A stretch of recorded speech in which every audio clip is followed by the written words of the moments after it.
Meanwhile, the investigation into the FBI and the DOJ continues from the Congress as they investigate, how the FBI investigated Donald Trump and collusion with Russia, along with the Hillary Clinton email scandal. Rod Rosenstein is headed to Capitol Hill next week. The Deputy Attorney General, a meeting with House lawmakers on Thursday, reportedly, after the New York Times reported that Rosenstein suggested secretly recording President Donald Trump earlier this year. Here's House Intelligence Committee Chairman Devin Nunes and what he told me Sunday morning on Sunday Morning Futures. Watch.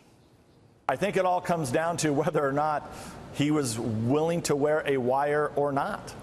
If he was willing to wear a wire and secretly record the president, Maria, it's someplace that this country's never been before. I don't know of any time in the history of this country where you had people who are at the top levels of government conspiring to secretly record a president so that you can trap the president into doing so, into being able to go after the 25th Amendment to remove the president. Even if the president fires Rosenstein after the midterm, some people think it's a trap in and of itself for him to get sucked into firing him now because of this. Your thoughts? I think the Republicans should be careful about losing the momentum that they have garnered and gained as the result of the Kavanaugh hearing process.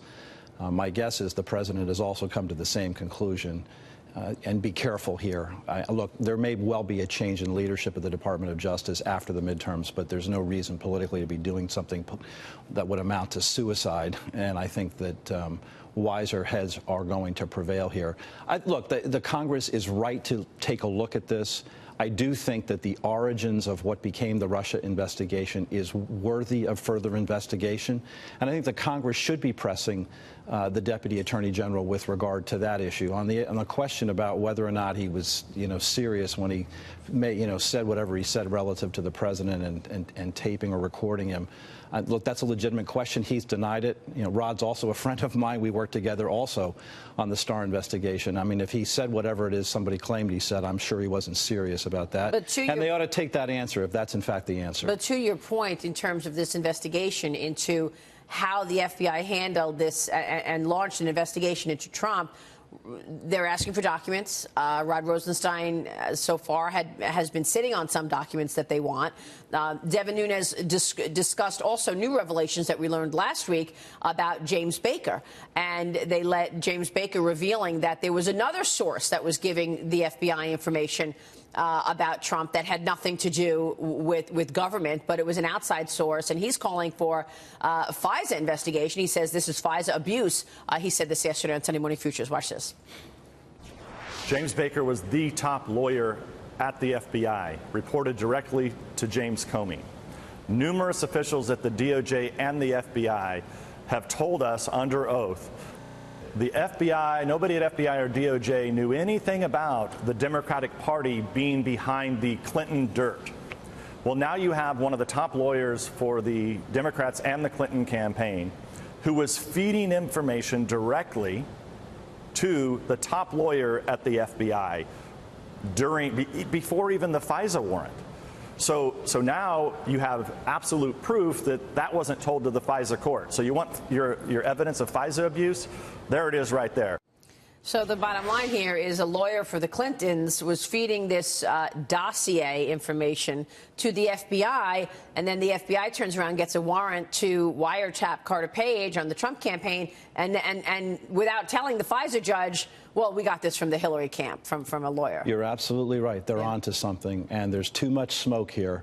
And something will be found. Now, look, in fairness to the Deputy Attorney General and the Justice Department, remember, there's an investigation going on, and he's in a difficult position, too, because he's appointed Bob Mueller. They don't want to do anything. The Justice Department doesn't want to do anything to interfere with that investigation. I think those documents will eventually come to light. The question is one of timing. I'm hoping that we're closing in on the end of the Mueller investigation. But that doesn't mean that there's not more to this story. And, of course, we are also awaiting the Inspector General's report with regard to the origins of the Russia investigation. And it may go on well beyond that. And Congress has a legitimate role to play to take a look at this, particularly when it involves the FISA court. That's a real problem. Robert Mueller started off looking at potential collusion between Trump and Russia in the 2016 election. Can he continue this investigation without looking at things like like this, where there was all of these outside sources feeding information to the FBI, and it was unverified, and that's what they used to get a warrant? I mean, shouldn't Robert Mueller be looking at that as well? Well, it depends what happens here. I mean, can he conclude the investigation without that information? Maybe. Does it mean necessarily that that's the end of it? I don't think so. I mean, I think even if the Mueller investigation comes to an appropriate conclusion, I do think this issue will survive. I think it will be initially reported on by the Inspector General. It may warrant the appointment of a special counsel. I don't know.